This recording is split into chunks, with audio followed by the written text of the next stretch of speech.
you're fine. I'm okay. Aujourd'hui, on va apprendre comment et quand on doit utiliser en anglais there is ou there are. On va utiliser there is ou bien there are quand on va devoir décrire ce que l'on voit autour de nous. C'est notre français il y a. Mais en français, on garde toujours il y a. Qu'il y ait une chose ou deux choses. Alors qu'en anglais, on va utiliser there is s'il y a une chose, there are s'il y a deux choses ou plus autour de nous. Là, c'est une grande différence. Alors par exemple, si je veux te décrire ce qu'il y a dans ma maison autour de moi, il y a par exemple un salon.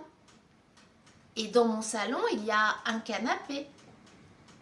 Eh bien, je vais dire en anglais, in my living room, there is a sofa.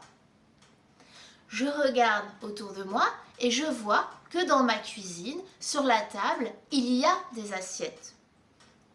In my kitchen, on the table, there are 4 plates. There are 4 plates. Dans ma chambre, il y a un lit. Et c'est à côté d'une salle de bain. In my bedroom, there is one bed.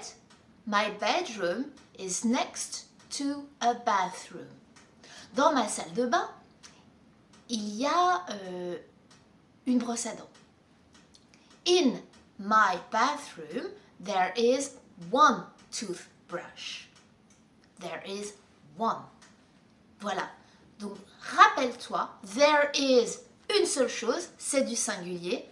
There are, eh bien, il y a plusieurs choses et tu mettras du pluriel. Voilà. Bye!